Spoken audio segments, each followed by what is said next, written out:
ሰላም ጤና ይስጥልን ተመልካቾቻችን ይህ በየሳምንቱ የሚቀርብላችሁ የመስህብ ቅኝት ፕሮግራም ነው። በዚህ በመስህብ ቅኝት ፕሮግራም በጋሞ ዞን ውስጥ የሚገኙ የቱሪስት መስህብ መዳረሻ ስፍራዎችን እስካሁን ስናስቃኛችሁ ቆይተናል። አሁንም ደግመን በጋሞ ዞን ውስጥ ከሚገኙ የመስህብ ስፍራዎች አንዱ የሆነውን የነጭ ሳር ብሔራዊ ፓርክ አካል የሆነውን የአርባ ምንጭ ደን የአርባ ምንጭ ምንጮችን የምናስቃኛችሁ ይሆናል። እንግዲህ እንደሚታወቀው በመካከለኛው ስምጥ ሸለቆ የሚገኘው የነጭ ሳር ብሔራዊ ፓርክ አካል የሆነው እንግዲህ የአርባ ምንጭ ደን በውስጡ አርባዎቹ ምንጮች ይገኛሉ።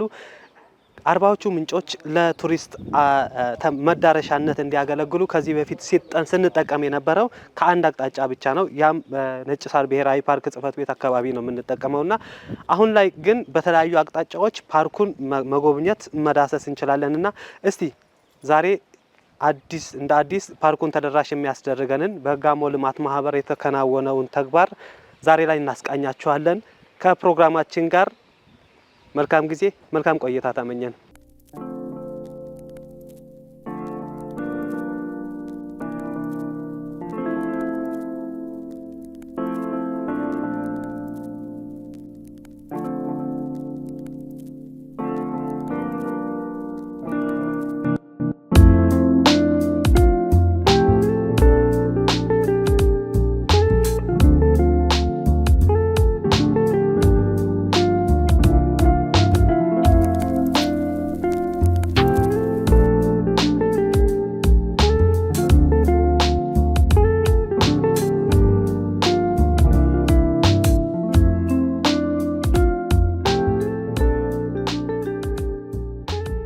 ውድ ተመልካቾቻችን እንግዲህ የመስህብ ቅኝት ፕሮግራማችን ላይ ነው የምንገኘው። የመስህብ ቅኝት ፕሮግራማችንን ከዚሁ ከጋሞ ልማት ማህበር ግቢ ነው የምንጀምረውና የጋሞ ልማት ማህበር ምክትል ዋና ስራ አስፈጻሚና የበጎ አድራጎት ዘርፍ ኃላፊ አቶ ደጉ ደሳለኝ ከኛ ጋር ይገኛል። እንግዲህ የጋሞ ልማት ማህበር በቱሪዝሙ ዘርፍ በርካታ ስራዎችን እያከናወነ ይገኛል። ግን እንዳጠቃላይ አቶ ደጉን እንኳን ደህና መጣ እንበል። እንኳን ደህና መጣ። አመሰግናለሁ። እንኳን ደህና ቆያችሁ። የጋሞ ልማት ማህበር እንግዲህ በርካታ የትኩረት ዘርፎች አሉና ምን ትኩረት ዘርፎች አሉ? ከነዛ ውስጥ ቱሪዝም አለ የለም የሚለውን እስቲ ቼክ እናድርግ። እሺ፣ አመሰግናለሁ። ጋሞ ልማት ማህበር ሁለት ዋና ዘርፎች አሉት። የበጎ አድራጎት ዘርፍ ወይም የቻሪቲ ዘርፍ የምንለው፣ ሌላኛው ደግሞ የቢዝነስ ዘርፍ ተብሎ ሁለት ዋና ዘርፎች አሉ። በቢዝነስ ዘርፍ ወደ 7 የሚጠጉ ኢንተርፕራይዞች አሉ። በበጎ አድራጎት ዘርፍ ደግሞ ወደ 9 የሚጠጉ የትኩረት አቅጣጫዎችን ማዕከል አድርገን ሰፊ ስራዎችን እየሰራን እንገኛለን። በተለይ እንግዲህ ጋሞ ዞን በርካታ የቱሪስት መዳረሻዎች አሉ። አርባ ምንጭ ከተማ ደግሞ ከዚህ መካከል አብዛኛው ቱሪስት መዳረሻ ያለባት አካባቢ ነችና እንግዲህ ቱሪዝምን አንዱ የቴማቲክ ወይም የትኩረት አቅጣጫ አድርጎ ጋሞ ልማት ማህበር እየሰራ ይገኛል። እናመሰግናለን። እንግዲህ ጋሞ ልማት ማህበር በርካታ የቱሪዝም ስፍራዎችን እያለማ ይገኛል። ከነዛ መካከል አንዱ እንደ ቱሪስት ዴስቲኔሽን ሆኖ እያገለገለ የሚገኘው ይህ የጋሞ ባህል ማዕከል ነው። በዚህ ውስጥ እንግዲህ ነጭ ሳር ሆቴልን ጨምሮ የጋሞ ዞን ህዝቦችን ሙዚየምን ጨምሮ በርካታ የሚጎበኙት እንደውም እስከ 1500 ተሰብሳቢዎችን መያዝ የሚችለው ትልቁ አዳራሽ የድቡሽ አዳራሽን ጨምሮ በርካታ እንደው ለቱሪስቶች የቆይታ ጊዜን የሚያራዝም ኮንፈረንስ ቱሪዝምን ከፍ የሚያደርግ ነገር በዚህ በግቢው እየተሰራ ይገኛልና ከዛ በተጨማሪ እንግዲህ የዛሬው ርዕሰ ጉዳያችን 42 ደረጃን ሰርታችኋል።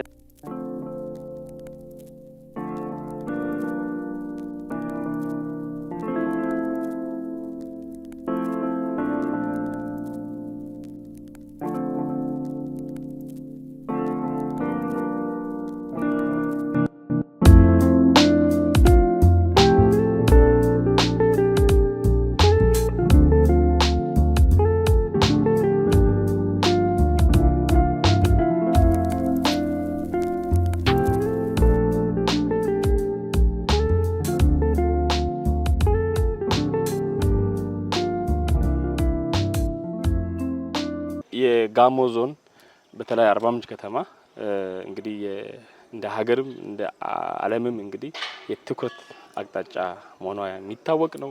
በርካታ ስራዎች በመንግስት እየተሰሩ ነው ያሉት፣ በግል ባለሀብቶች እየተሰሩ ነው ያሉት። በርካታ ኢትዮጵያውያን ከሀገር ውስጥም ከሀገር ውጭም እንግዲህ ከተማዋን የጉብኝት ማዕከል ያደረጉ ነው ያሉት። እንግዲህ እሱን ተከትሎ የጋሞ ልማት ማህበር እንግዲህ አካባቢው ላይ ያለውን ሁኔታ በደንብ ሲመለከት ቱሪስቱን በአግባቡ ማስተናገድ የሚያስችሉ እና የቱሪስት ቆይታ ጊዜውን ሊያራዝሙ የሚችሉ ሁኔታዎችን ትንሽ ስናየው ደከም ያለ ነው በእኛ አካባቢ።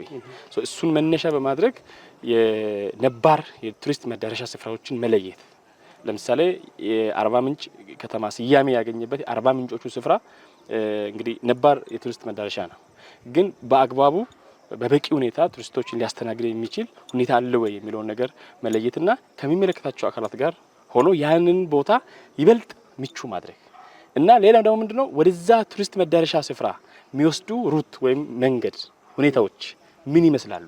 እንደኛ ዞን አርባ ምንጮች ጋር ከዚህ በፊት የሚነድበት መንገድ ይታወቃል።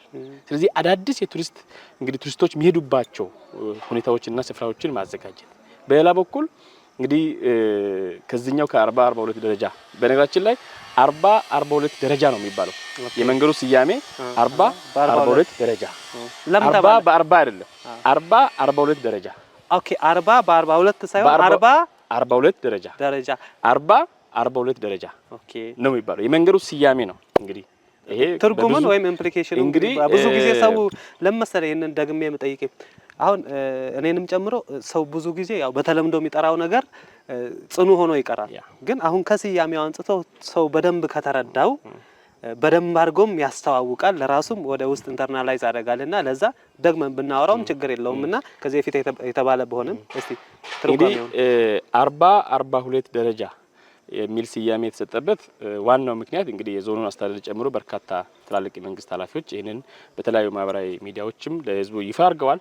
በተጨማሪም ብዙ ሰው ሲሳሳት ያለውና የመንገዱ ስያሜ 40-42 ደረጃ ነው የሚባለው። 40-42 ደረጃ የተባለበት ዋናው ምክንያት እንግዲህ ደረጃውን በኋላ ስትሄድ ማየት ትችላለህ፣ ትቆጥረዋለህ 1 2 3 እያልክ የመጀመሪያውን 42 ትጨርሳለህ። ከዛ ላንዲንግ አለው። እንግዲህ ስራው እንግዲህ የመጀመሪያው ፔዝ ነው ያለቀው። በሚቀጥለው ፔዝ ላንዲንግ አለው፣ ውሃሻ መጣያ አለው፣ ማረፊያ አለው። አሁንም 1 ብለህ ትቀጥላለህ 2 3 እያልክ 42 ትደርሳለህ። እያልክ 42ቱ ደረጃዎች 40 ጊዜ ነው የተሰሩት። 42 የተባለበት ጋሞ በ42 ደረጃ የሚኖር አንድ ህዝብ።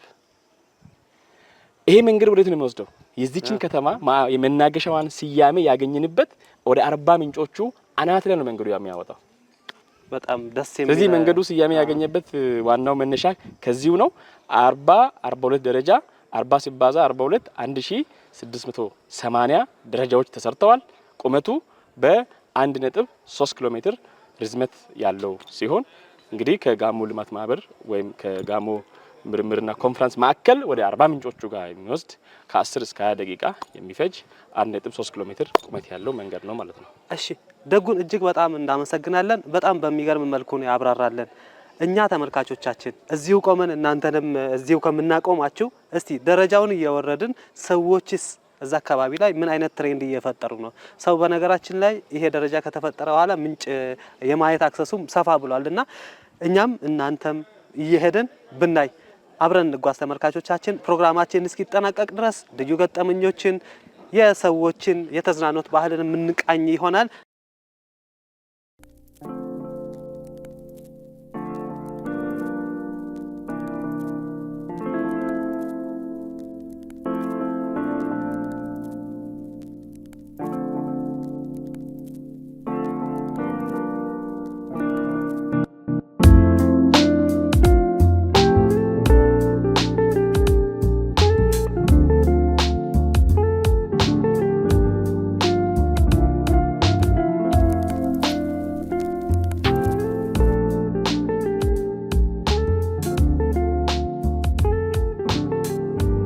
አንዳንድ ስራዎችንም የማስፋፊያ እዚህ ጋር ዱቡሻዎችም አሉ። ስለነሱ ነገሮች ሰው ሲመጣ እዚህ ጋር ምን ፊል ያደርጋል? እንግዲህ አሁን ከፊት ለፊት የምናየው እንግዲህ ዱቡሻን ነው። እንግዲህ ዱቡሻና የዱቡሻ ስርዓት እንግዲህ በደንብ የምናውቀው ነው የሚሆነውና እንግዲህ በጥንት ጊዜ ጋሞ አካባቢ ሲሰሩ ወይም ሰዎች ሲጠቀሙባቸው የነበሩ ወንበሮችንና ሌሎች ጉዳዮችን ሲያይ ቁሳቁሶችም አሉ። በጣም እየተደመመ ነው። እንግዲህ ከቅርብ ጊዜ እንግዲህ ወደዚህ አሁን ስራው ተሰርቶ አልቋል። በቅርቡ ወደ ስራ የሚገባው እንግዲህ የሙዚየም አለ። እንግዲህ ሙዚየሙ ደግሞ በርካታ ነገሮችን ይዞ ይመጣል። የሚል እምነት አለ። ባለፈው በክቡር ርዕሰ መስተዳድርና የባህልና ስፖርት ሚኒስተር በተገኙበት ያው ተመርቋል። ተመልካቾቻችንም እሱን ጉዳይ በሚመለከት ፕሮግራም አድርሰናል። በትክክል ስለዚህ እሱ አለ። በቅርቡ ደግሞ አሁንም በክቡር ርዕሰ መስተዳድር ተመርቆ ወደ ስራ የገባው የጋሽ አሰፋ ጫቦ መታሰቢያ ላይብረሪ ያለው እዚህ ግቢ ቤተ መጻሕፍት የሀገር ባለውለታ ናቸው። ለብዙ ትውልድ እንግዲህ አርአያ ግን በነገራችን ላይ አሁን ምን መጣለኝ ትንሿን ጋሞን እዚህ ግቢ ውስጥ ማየት እንችላለን። ሙዚየም ውስጥ ባህላዊ ቁሳቁሶች አሉ። ከዛ ውስጥ ደግሞ ከዛ ውጪ የጋሽ አሰፋ ጫፎ ቤተ መጻሕፍት ውስጥ ስለ ጋሞም ስለ ሌላውም አካባቢ ስለ መላው ኢትዮጵያም ስለ ዓለምም የተጻፉ መጽሐፍት አሉ። ከዛ ባሻገር ደግሞ እዚህ ጋር ድቡሻ አለ። የአባቶች ደግሞ የእርቀ ሰላም ጽፈት ቤት አለ አይደል? እሱን ጨምሮ እንግዲህ መላውን ጋሞን እዚህ ሪፕሬዘንት የሚያደርግ በሌላ እንግዲህ በተጨማሪ እንግዲህ ይሄንን ትልቁን አዳራሽ የህንጻ ዲዛይን በራሱ አንዱ ሰዎች እንግዶች በጣም ሰርፕራይዝ ሆነው የሚጎበኙበት እንግዲህ ጋሞና አካባቢው በጥንት ጊዜ በእንሰት ምርት በስፋት እስካሁን ድረስ ይታወቃል። በቅርቡ ደግሞ በሙዝ ምርት እንግዲህ በዓለም ደረጃ ሀገርን በመቀለብ የሚታወቅ አካባቢ ነው። ስለዚህ የዚህ ህንጻ ቅጠል ወይም የህንጻው ቆርቆሮ እንግዲህ ዲዛይኑ በአብዛኛው የሙዝ እና የእንሰት ቅጠልን በማስመሰል የተሰራ ዲዛይን ነው። በጣም በኢትዮጵያ ውስጥ ዩኒክ የሚባል ነው። የቤቱን አጠቃላይ ግድግዳ ስታየው እንግዲህ ጋሞ በደቡብ ሀገራችን ክፍል ላይ ከፍታማ ሀይል አልቲቱድ ያለው ጋሞ ላይ ነው። ጉጌ አይደል? ኦኬ። ስለዚህ አልቲቱዱን ለማሳየት ስለዚህ አንዱ የዚህ ቤት ግድግዳዎች የተሰሩበት አንዱ ምንድነው ጋሞ ከጥንት ጀምሮ አፈር ጥበቃ ላይ አካባቢ ጥበቃ ላይ በተለይ እርከን ስራ ላይ ያለውን ጥበብ ሊያሳይ በሚችል መልኩ ነው የዚህ ቤት ግድግዳ የተሰራው። ይህንን ሲያዩ እንግዶች በከፍተኛ ሁኔታ እንግዲህ ብዙ ነገር ተምረው ነው ከዚህ ግቢ የሚወጡት ማለት። ከእንግዶቻችሁ መካከል አንዱ ጠቅላይ ሚኒስተሩ ነበር። እዚህ ግቢ ከገቡ በኋላ እንግዲህ ክቡር ጠቅላይ ሚኒስትራችን አረንጓዴ አሻራ አሳርፈዋል። ከፊት ለፊት ምን ተመልካቾቻችን በጠቅላይ ሚኒስተሩ የተተከሉ ናቸው። እንግዲህ ወደ ታች የወረድን ደግሞ በርካታ ርዕሰ ጉዳዮችን እያነሳን ምንጫወት ይሆናል። እጅግ በጣም ብዙ ያልተነገሩ ብዙ ያልተወራለት አካባቢ ነውና እንግዲህ ተመልካቾቻችን አብረን እንጓዝ። ስለዚህ ክቡር ጠቅላይ ሚኒስትር በዚህ ገብተዋል። እዚህ ጋር ከባለቤታቸው ከቀዳማዊት እመቤት ጋር እዚህ ጋር አረንጓዴ አሻራ ካሳረፉ በኋላ በ42 ወርደዋል ማለት ነው።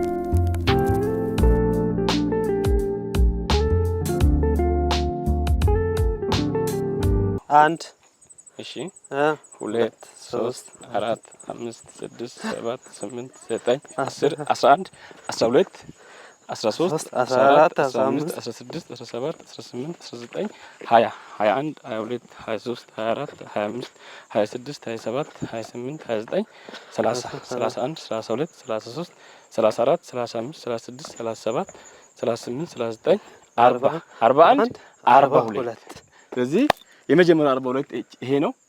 ስለዚህ አሁን ላንዲንግ አለ፣ በኋላ ላይ የሚሰራ ወንበር አለ እዚህ ጋር ማረፊያ። ኦኬ። ገና የግንባታ ስራው አላለቀም። ይሄ የመጀመሪያው ፌዝ ነው። ባይዘው አሁን የምናየው ነገር የመጀመሪያዎቹ 90 ቀን እቅዳችን የሰራነው የመጀመሪያ ፌዝ ነው ይሄኛው። ቀጥለው የሚቀሩ ብዙ በርካታ ጉዳዮች አሉ። ችግር የለውም። አሁን ይሄ በዚህ ግን ህብረተሰቡ እየተጠቀመ ነው አይደል? በትክክል። ስለዚህ እንደዚች 42ቷ አሁን እዚህ ጋር ላንዲንግ አለ። አሁንም ከዚህ አንድ ብሎ ይጀምራል። ኦኬ። ከዚህ አንድ ብሎ ይጀምራል። ልክ 42 ላይ አሁን ያለ ወደ ታች ይቀጥላል ማለት ነው። ከዚህ በኋላ ቀጥሎ ደግሞ የነጭ ሳር ብሔራዊ ፓርክ አስተዳደር፣ ቀጥሎ ደግሞ የዋና ፈሳሽ አርባ ምንጭ ዋና ፈሳሽ አገልግሎት ድርጅት። ስለዚህ እነዚህ ሶስቱን ተቋማት ከሌሎችም ከጸጥታ መዋቅሮች ጋር በመሆን እንግዲህ እየተነጋገርን ነው በምን መልኩ እንግዶችን በአካባቢው ማህበረሰብ ከሩቅም ከቅርብም ለመጣ ደህንነቱ በተጠበቀ መንገድ ምቾቱ በተጠበቀ መንገድ በዚህ መንገድ ሲሄድ እንዴት ይሆናል የሚለው ነገር እየተነጋገርን ነው ያለው። እንግዲህ ባለፈው በኦፊሻል ገጻችን እንዳስተዋወቅ ነው ለተወሰኑ ጊዜያት ለማህበረሰቡ ከሩቅም ከቅርብ ለመጣ ክፍት አድርገናል። ተመልካቾቻችን እንግዲህ የጋሞ ልማት ማህበር በዚህ ደረጃ ስራ በጣም ትልቅ አስተዋጽኦ እንዳበረከተ ነው የሚሰማን እኛም እንደ ፕሮግራም ክፍል። ምክንያቱም እኛ ጥረታችን ሰው የቱሪዝም መዳረሻ ስፍራዎች ለምተው ቱሪስቶች እንደፈለጉ በአካባቢው የሚዝናኑበት የሚቆዩበት እንዲሆን ነው የኛም ፕሮግራምም አላማና ይህ መንገድ በመከፈቱ በርካታ ሰዎች፣ በርካታ ታዳጊዎች፣ በርካታ ስፖርተኞች በዚህ መንገድ የተጠቀሙ ነው። ይህንን ስፍራ ያላያችሁ እንዳይቆጫችሁ ደጉ እየሄድን ነው። በትክክል ፍሬው እዚች ቦታ ላይ አንድ ነገር እዚች ቦታ እንግዲህ አሁን ያለንበት ቦታ ታሪካዊ ቦታ ነች። ግንባታው ሲያልቅ በርካቶች የሚማሩባት ብዙ መረጃዎችን የሚያገኙባት ቦታ ይሆናል ብዬ አስባለሁ። ይሄ መንገድ የመጀመሪያዎቹ የጥናታዊ ስራዎች አልቀው እንግዲህ የመንገዱን መጀመርን ተከትለው የመጀመሪያው ዲዛይን በእንጨት ነው የተሰራው። በነገራችን ላይ ይሄ ደረጃ የመጀመሪያው ዲዛይን በእንጨት ነው የተሰራው። ከእንጨት ወደ ድንጋይ፣ ከድንጋይ ወደ ኮንክሪት በእነዚህ መሀል ያለውን የሀሳብ ፍጭትና ክርክር በተደጋጋሚ ያደረግነው እዚች ቦታ ነው። ይሄ ስራ እንዴት ተጀመረ፣ ማን ጀመረ፣ ማን ምን አደረገ የሚለውን ጭምር አሻራ እያስቀመጠ ስለዚህ አሁን ያለንበት ቦታ ክቡር ርዕሰ መስተዳድራችን ተከበሩ አቶ ጥላሁን ከበደ እንግዲህ ለመጀመሪያ ጊዜ በተደጋጋሚ እዚህ ቦታ ተገኝተው ይህንን ስራ ያስጀመሩበት እንግዲህ ለአመራሮች፣ ለዞን፣ ለከተማ፣ ለጋሞ ልማት ማህበር አመራሮችና ሰራተኞች፣ ለሎረሽ ኮንስትራክሽን ባለሙያዎች ትዕዛዝ የሰጡበት ስምሪት የሰጡበት ታሪካዊ ቦታ ተደርጋ እቺ ቦታ በተለየ እንግዲህ በሚቀጥሉ ጊዜያት ትለማለች። ታሪክ እንዲያስታውሳቸው ምትዘክርናት። ሌላ እዚህ ጋር ደግሞ በመንገዳችን ላይ ታሪክ ምንመራ ነው። ተመልካቾቻችን እንግዲህ እንደሰማችሁት ነው የክቡር ርዕሰ መስተዳድራችን አቶ ጥላሁን ከበደ በተለይ የቱሪስት ስፍራዎችን ከማልማት አንጻር እያደረጉ ያሉት ነገር በጣም የሚደነቅ ነው። ከዚህ ባሻገር እንግዲህ የአንድ ተራራ ልማት በክልላችን ይፋ አድርገው በርካታ የደን ስፍራዎች እንዲጠበቅ ምክንያት የሆኑትም እኚሁ ክቡር ርዕሰ መስተዳድር ናቸው። በትክክል ቱሪዝም ብቻ አይደለም ልማት ላይ ምነንና እንቀጥል ጉብኝታችን።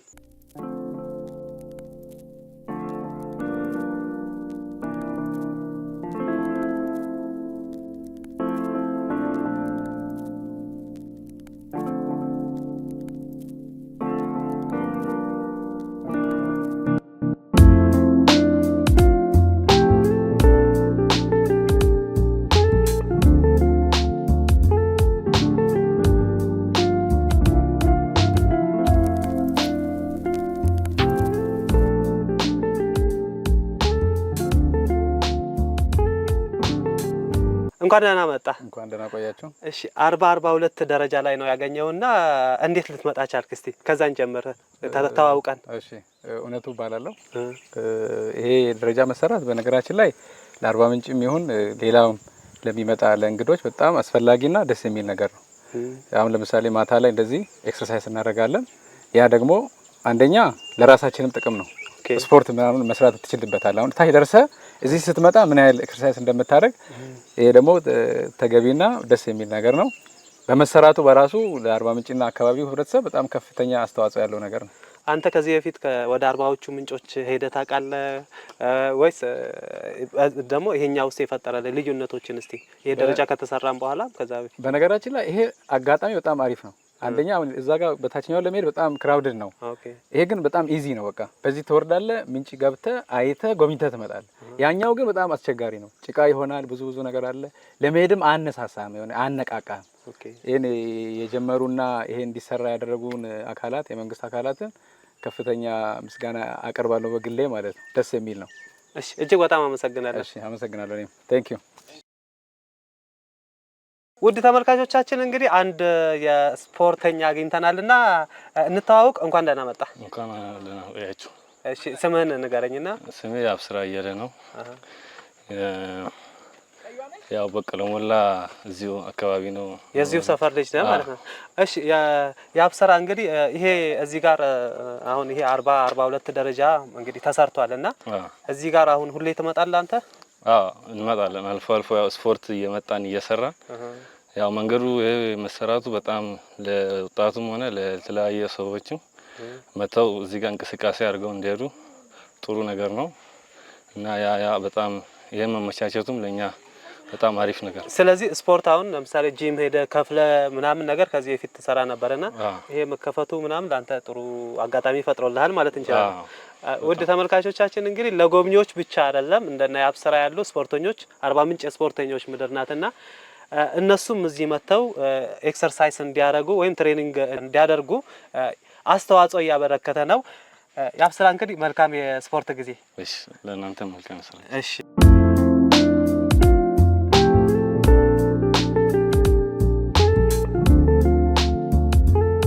እንዴት ናችሁ? ጌታ ይመስገን። እንኳን ደህና መጣችሁ። ድካም እንዴት ነው? ድካም አሪፍ ነው፣ ደስ ይላል። እሺ ስፖርትም ነው። ከምንጭ እየመጣችሁ ነው? አዎ ዋኛችሁ? አዎ ዋኝተን እየመጣን ነው። እሺ እንዴት ነበር ተዝናኖት? በጣም ደስ ይላል። እንግዲህ ይሄ 42 ደረጃ ከተሰራ በኋላ ብዙ እንግዶች በዚህ ጋር የተመላለሱ ነውና ለስንተኛ ጊዜ እየመጣችሁ ነው ወይስ ገና እየመጣችሁ ነው? እኔ በበኩል ዛሬ ሶስተኛ ጊዜ እየመጣሁኝ ነው። አንደኛ ጓደኛዬን ይዤ መጥቻለሁ፣ ሁለተኛ ልጆችን ይዤ መጥቻለሁ፣ ሶስተኛ እሱን ይዤ ሶስተኛ ዙር እየመጣሁኝ ነው ዛሬ ማለት ነው። ከዚህ በፊት እንዴት ነበር? እዚህ ትመጣ ነበር? ምንጭ አካባቢ በታች በኩል ወይም ትመጣ ነበር? እንዴት ነበር? ከዚህ ይሄ ከመሰራቱ በፊት በጣም ቆይቷል። ከ10 አመት በፊት በእግር እንዲወርደን እንመጣ ዋኝተን እንሄድ ነበር። አሁን ግን ይሄ ተሰርቶ ተደጋጋሚ እየመጣን ነው። በጣም ደስ። ስለዚህ ከ10 አመት በፊት አንዴ መጣኸው፣ አሁን እንግዲህ በአንዴ ጊዜ ማለት ነው ወደ 3 እየተመላለስክ ነው። በአንድ ወር ውስጥ ወደ 3 እየተመላለስኩ ነው። ስለዚህ ይሄ መንገድ መሰራቱ ላንተም ወይም ለጓደኛህም ለቤተሰብህም እንግዲህ ምን አይነት ጥቅም እየሰጠ ነው ልንል እንችላለን? አንደኛ እኔ በእርግጥ ከዚህ በፊት መጥቻለሁ፣ ምንጭን አውቃታለሁ። ለልጆቼ እንኳን ልጆቼ ሕፃን ሆነው በዚህ መጥቶ ምንጭን አይተዋሉ፣ ምንጭን እንዲያውቁ አድርገዋል። ጓደኞችም እንደዚሁ መጥቶ ምንጭን እንዲያውቁ እንዲጎበኙ፣ አርባ ምንጭ እንዴት እንደሆነች እንዲያውቁ አድርገዋታል። በጣም ደስ የሚል ነው። እጅግ በጣም ደስ የሚል አገላለጽ ነው። እስቲ አንተስ ከዚህ በፊት መጥተህ ታውቅ ነበር? ከዚህም በፊት ሳይሰራ ነበር የመጣሁት። ሳይሰራ መጥቼ አሁን ተሰርቷል ሲባል ለማየት መጥቻለሁ። ለማየት መጥቼ ደስ ብሎኝ እስከዛ ደርሼ ብዙ ወጣት ልጆችም ከስራ መልስ እዛ አግኝቼ አንድ ለወጣትም ራሱ ለህሊና ጥሩ ነው ብዬ ገምቼ አሁንም ደስ ብሎት እንደም እዚህ አካባቢ ሲመጣ ከሌላ አካባቢ የመጣ ሰውን ይዤ እመጣለሁ። እንደም ይሄን ማየት አለበት ምን አይነት እንደም ሳወራ ነበር የሰማሁት። ዛሬ በተግባር መጥቼ ይሄን የሰራው። እጅግ በጣም እናመሰግናለን። እንግዲህ መልካም የተዝናኖት ጊዜ ይሁን። በዚህ እንግዲህ አመሻሽ ላይ ነው ተመልካቾቻችን አሁን እናንተም የተመለከታችሁ ያላችሁትና ከሰዓት አካባቢ ነው። በርካታ ጎብኚዎች ወደ ታችም ወደ ላይም እያሉ ነው። እነሱም ደግሞ እንግዲህ ከረጅም ጊዜ በፊት ነበር ወደ ምንጭ ሲጓዙ የነበሩት። አሁን ይሄ መንገድ በመሰራቱ እንደዚህ አይነት አክሰስ በመፈጠሩ በዚህ በኩል እንግዲህ ጤንነታቸውም እየጠበቁ እየተዝናኑም ምንጩንም እየጎበኙ ነውና ተመልካቾቻችን አሁንም ፕሮግራማችን ይቀጥላል። ከሌሎች እንግዶች ጋርም የምናደርገው ቆይታ ይቀጥላል።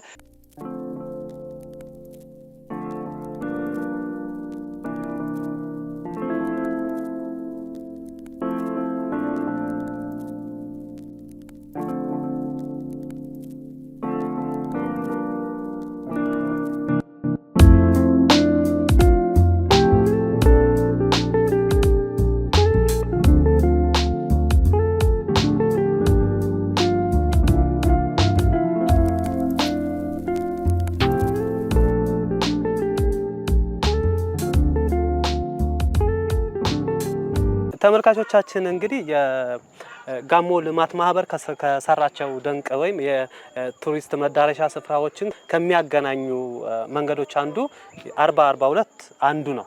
ግን ከዛ በተጨማሪ ደጉ የተለያየ ሌላ አካባቢ ላይ ያው እንቅስቃሴ ያለ ቀደምም ለመጠቃቀስ ሞክረና አርባ ምንጭ አዞ እርባታን እንግዲህ በምስራቅ አፍሪካ ብቸኛው ነው። በ1970ዎቹ ነው የተቋቋመውና ከዛ እስከዚህ ካለው በተሻለ አሁን አክሰስ የተደረገ ነው። የቦታ የጀልባ አገልግሎቶችም አሉና እንዴት ተጀመረ? እስቲ እሱንም ንገረኝ። በዚህ በ42 ደረጃ ላይ ስትንቀሳቀስ እንዳየኸው እንደዚህ አይነት ቴራዞች ወደ 3 ናቸው። ዲዛይን ሲሰራ እንዲሁ ሰው ዝም ብሎ ወክ የሚያደርግ አንድ ስቴፕ እንደዚህ ከፍ አድርገን አርባ ምንጭ ላይ እንግዲህ እንዳየኸው ይህንን ጫካ ከሩቅ የመመልከት እድል አለው ሁሉም ሰው። እስከዛሬ ያልነበረው እድል ምንድነው? ይህንን ካኖፒ ይህንን ጥቅጥቅ ደን እንዲቀርቦ የማየት ስለዚህ እንግዶች በተለይ ከሩቅም ከቅርብም የሚመጡ አካባቢው ማህበረሰብ ይህንን ድንቅ ተፈጥሮ ለበርካታ ዓመት ከሩቅ ሲመለከት ነበር የቆየው። አሁን ግን እንደዚሁ ቀርቦ ይህንን ጥቅጥቅ ጫካ እየተመለከተ በቀጣይ እዚህ አካባቢ ወንበር እናስቀምጣለን፣ ማረፊያ እናስቀምጣለን፣ ሻይ ቡና እናስቀምጣለን። በርካታ ፋሲሊቲዎች አሉ ከዚህም በኋላ የሚጨመሩ ያ እነዛ ሲጨመር እንግዲህ ማህበረሰቡ በስራ የደከመውን አእምሮ በስራ የደከመውን አካል እንግዲህ የሚያሳርፍበት መንፈሱን የሚያሳድስበት እንግዲህ ስፍራ እንዲሆን ታስቦ ነው ይሄኛው የተሰራው። እንደዚህ አይነት 3 አለ፣ ከታች አንድ አለ፣ ከላይ ግን በጣም የሚገርም ነው። በጣም ማለት እዚህ ጋር አሁን ተመልካቾቻችን ራሱ በምስል እንደምትመለከቱት እጅግ በጣም ያው ንካ የሚያሰኝ ያህል ቅርበት ነው ያለውና የደኑን እንደዚህ እኔ ራሱ ብዙ ጊዜ በእድሜም በሙሉ እዚህ ተመላልሻለሁ፣ ግን በዚህ ቅርበት እዚህ መሀል ላይ ደግሞ በዚህ ከፍታ አይቻላቅም። ወደ ላዩንም ወደ ታቹንም በጣም የሚያሳይ ነው። እጅግ በጣም ድንቅ ስራ ነው።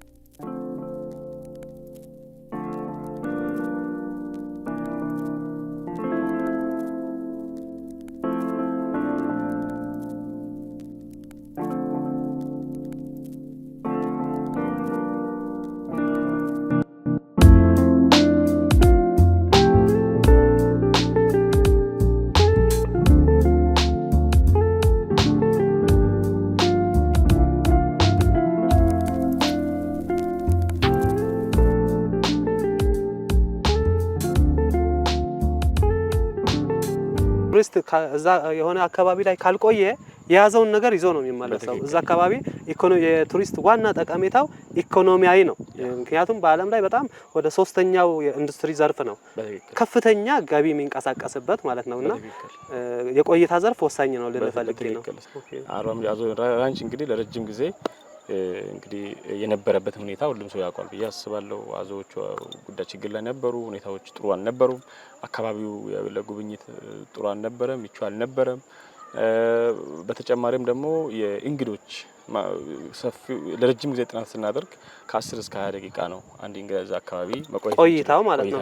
በተለይ ለህፃናት ምቹ አልነበረም ሁኔታዎቹ እዛ አካባቢ ያሉትና እሱን ካጠናን በኋላ ለህፃናትም ለአዋቂዎችም ተጨማሪ የሚጎበኙ የቆይታ ጊዜያቸውን ጭምር ከማራዘም ተጨማሪ ለሌሎችም ለሁሉም ማህበረሰብ ክፍል የሚጎበኙ እንስሳትን የማስገባት እሱን ተከትሎ ኤሊን እና ጥንቸልን እንግዲህ ኤሊና ጥንቸል ከህፃናት ጋር የራሱ የሆነ እንግዲህ እንዴት ተረት ኤሊና ጥንቸል የተባለ ስለዚህ እሱንም ይዘው ፕራክቲካሊ ምንድነው የሚለው ነገርም ህፃናት በተለይ እዛ አካባቢ ጊዜ እንዲያሳልፉ ተደርጎ ተሰርተዋል። ከዛ በተጨማሪ የአዞዎችን ቁጥር እንግዲህ አዞ ከጉብኝት በተጨማሪ ቆዳው ይሸጣል። ተጨማሪ የአዞ ጫጩቶች እንዲፈለፈሉ ማድረግ ጤንነታቸው ምቾታቸው ተጠብቆ እዛ ቦታ ላይ እንዲገኙ ማድረግ ከዚህም ጋር ተያይዘው ወደ 2800 የሚጠጉ የአዞ አዲስ ጫጩቶች 2800 በጣም ብዙ ነው ይጎበኛሉ። ብዙ ጊዜ ሰዎች ዘንዶ ያው ከሃይማኖትም ከባህልም አንፃር እንግዲህ ብዙ ነገር ይባላልና እዛ ቦታ ላይ ምንድነው እንግዲህ ዘንዶ አስፈሪ ነው። ስታየውም ስትሰማም ያደግንበት መንገድ ዘንዶ አስፈሪ ነው፣ አዞ አስፈሪ ነው። ግን ሰው መመልከት ኤክስፒሪየንስ ማድረግ አለበት። እንግዲህ አባይ ሐይቅ እንግዲህ በኢትዮጵያ በትልቁ በአሳ ምርት የሚታወቅ አካባቢ ነው። በጣም በተለይ ነጭ አሳ በጣም በትልቅ ትላልቅ አንዱ አርባ ምንጭ እንግዲህ ብራንድ አላገኘም እንጂ አርባ ምንጭ ሙዝ፣ ጨንቻ፣ አፕል እንደሚባለው የአርባ ምንጭ አሳ፣ የአርባ ምንጭ ሙዝ፣ የአርባ ምንጭ ማንጎ አንዱ እንግዲህ ብራንዲንግ ነው ያካባቢ የሚያስፈልገው ነው። እውነትም የሚያስፈልጋቸው ናቸው። አርባ ምንጭ ላይ አሳ ቀምሰ ሌላ ቦታ ላይ ብትቀምሰው የአሳ ጣዕም እንግዲህ ለሚገባው ይገባዋል ብዬ አስባለሁ።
አዞ እርባታ ከዚህ በፊት እዛው ነበረ። አሁን ግን የቱሪስቶችን ቆይታ ጊዜ ከፍ የሚያደርጉ ነገሮችን ነው እያወራኝ ያለ። ከዛ በተጨማሪም ሌሎችም አሁን እኛ ነጭ ሳር ብሔራዊ ፓርክ ጋር እንግዲህ የመንገድ አሁን ከሰሞኑ እየተሰራ ነው። ኦልሞስት ወደ 80 ኪሎ ሜትር አካባቢ መንገድ ነው እየተሰራ ያለውና ያ መንገድ እንግዲህ አክሰስ እስክናደርግ ድረስ በጎን በእናንተ በኩል ሰዎች ነጭ ሳር ብሔራዊ ፓርክን እየጎበኙ ነው። ነጭ ሳር ላይ የሚገኙ ብርቅዬ እንስሳትን ዜብራዎችን እየተመለከቱ ነውና በምን መንገድ ነው አክሰስ እያደረጉ ያሉት? በትክክል እንግዲህ ጋሞ ልማት ማህበር ሌላኛው እንግዲህ አዞ እርባታ አባያን ሐይቅ ይዋስናል።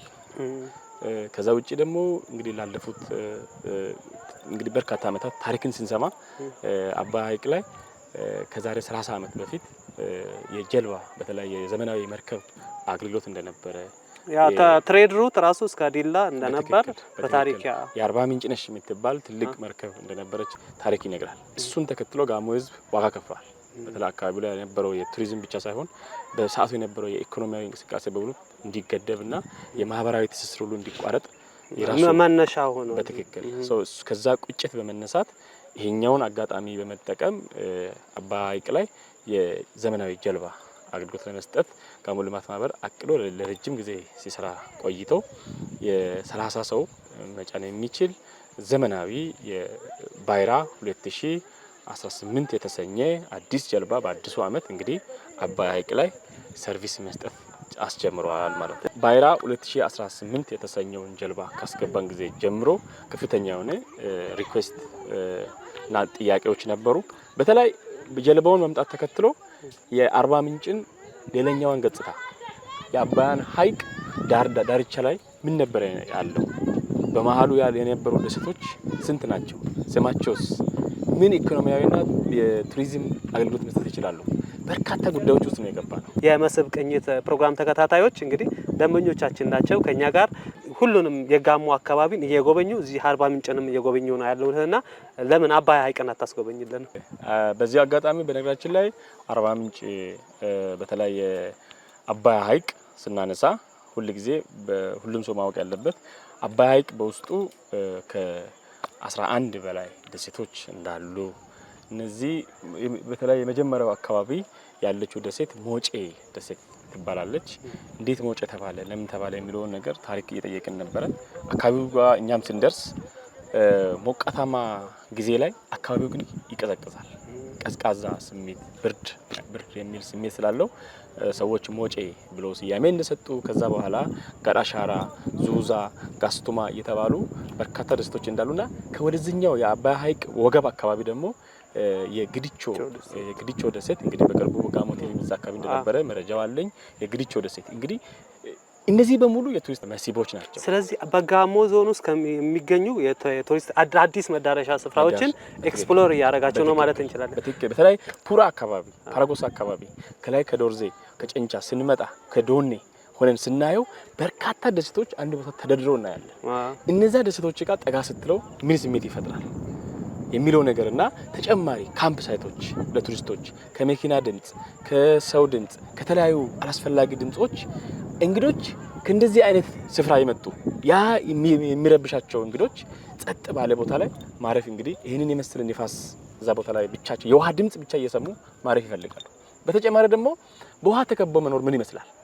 በውሃ ተከቦ እንግዲህ ግዲቾ ማህበረሰብ እንግዲህ ግዲቾ የሚባል ባይሶ የሚባል ደሴት ነው። ትልቅ ደሴት ነው። እንግዲህ ሰዎች አሉ፣ ትምህርት ቤት አለ፣ ህፃናት አለ። 1-3-4 ጊዜ ሄጄ ነበርና በውሃ ተከቦ መኖር ምን ይመስላል? አሁን እኛ እዚህ እንግዲህ የምናያቸው አገልግሎቶች እዛ አካባቢ ውስን ናቸው። እዛ ተከቦ መኖር ምን ይመስላል የሚሆን የኑሮ ዘይቤን እንኳን ማወቅና መቃኘት ኤክስፕሎር ማድረግ ያስፈልጋል። እጅግ በጣም እናመሰግናለን። በነገራችን ላይ በጋሞ ዞን ውስጥ እንግዲህ ከ16 በላይ የዴስቲኔሽን የሚባሉ ማለት ነው የቱሪስት መዳረሻ ስፍራዎች አሉ። ከነዛ መካከል ደግሞ የቱሪስት መስህቦች ከ100 በላይ ናቸው። አሁን እሱ የሚጠቅሰው አባያ ሐይቅ እንደ አንድ ነው የምንቆጥረው። አሁን ግን እንደ ብዙ ሆኖ በርካታ ደሴቶች እያንዳንዳቸው መፈተሽ መታየት ምን ይመስላሉ ማለት የሚገባን አይነቶች ስለሆኑ እነሱን እንግዲህ በጊዜ ሂደት በዚሁ በመስህብ ቅኝት ፕሮግራማችን እናንተ ጋር ተደራሽ የምናደርገው ይሆናል። ከነዛ መሀልም ከጋሞ ልማት ማህበር ጋር ሆነን በጀልባ ተጉዘን የምናደርሳችሁ ፕሮግራም ሊኖር እንደሚችልም በዚሁ አጋጣሚ ልንነግራችሁ እንወዳለን። ጉዟችን አላለቀም። አሁን ደግሞ እስቲ ወደ ምንጩ ወደ አርባዎቹ ምንጮችና እዛ አካባቢ ምን ተሰራ የሚለውን ነገር ቃኝተን እንመለሳለን። መልካም ጊዜ፣ መልካም ቆይታ። ፕሮግራማችን አላለቀም፣ ከኛ ጋር ሁኑ።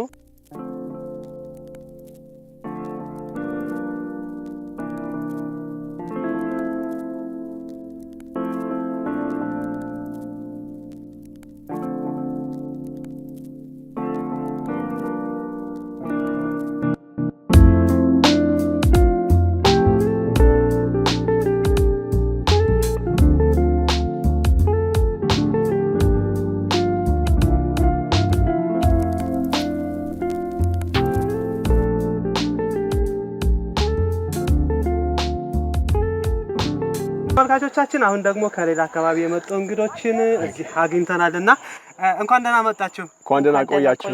አርባ ምንጭን እንዴት አየህ አንተ? አርባ ምንጭ እንደ ስሟ ነች። በጣም አሪፍ ከተማ፣ ደስ የሚል ጊዜ እያሳለፍን ነው። ትንሽ ይሞቃል። ኤክሰርሳይዝ እንድናደርግ ደግሞ እድል ፈጥራችሁልናል። በጣም እናመሰግናለን። እሺ ስምህን አልነገርከኝም። ከየት አካባቢ ነው የመጣው? የኔ ሰው እባላለሁ። መጀመሪያ የምኖረው አዲስ አበባ ነበር። አሁን ከአሜሪካን የመጣ ነው። እዚህ በሆርን ኦፍ አፍሪካ ሚሽን ላይ እየሰራን ነው። ኦኬ። በአርባ ምንጭ ለስብሰባ መተን ነው።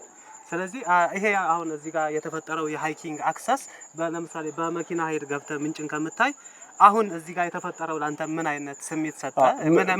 ምንም አይገናኝ በመኪናና በዚህ አንደኛ ኔቸርን አፕሪሺየት እያደረግን ዛፉን፣ ውሃውን ሁለቱንም ሀይቅ እያየን ኤክሰርሳይዝ እያደረግን ኔቸርን እያደነቅን በዚህ መውጣትና መግባት ይሄንን የመሰለ ነገር የለም። እሺ እህቴ አንቺንስ እንታወቅ? እሺ ወለላ ያደታ አባላለሁኝ ከአዲስ አበባ ነው የመጣሁት እና ይሄንን አክሰስ በማግኘታችን እንደምታዩት ካርዲዮ በዚህ ጋር ጠብጠብ ትክክል ያ ኔቸርን በኦፕን ኤር ላይ አፕሪሺየት እያደረግን እንግዲህ እየወጣን ያለ ነውና ቴንክ ዩ በጣም። ግን ይሄ ደረጃው አልከበደሽም? እንዴት ነው ወይስ ሁሌ ታይሚንግ ጂም ምናምን ትሄጂ ነበረ? ጂም አልፎ አልፎ እሄዳለሁ፣ ግን ይሄኛው ሞር አፒሊንግ ነው። በጣም ደስ ይላል ኦፕን ኤር ላይ። አሁን እርግጠኛ ነኝ ይሄ ደረጃ ባይኖር ወደዚህ የሚመጣ የህዝብ ቁጥር ኮምፕሊት አይገናኝም እና ዝናብ የለም፣ ፀሐይ የለ፣ ውሃ የለ፣ በሰላም ወተን በሰላም እንወርዳለን ከዚህ የተነሳና በጣም እናመሰግናለን ስለሰራችሁ። አዘርባታንም በዚህ አጋጣሚ እንድትጎበኙ እንጋብዛችኋለን። እጅግ በጣም እናመሰግናለን ፈቃደኛ ስለሆናችሁ። መልካም ጊዜ ለእናንተ። እናመሰግናለን። እግዚአብሔር ባርካችሁ። እሺ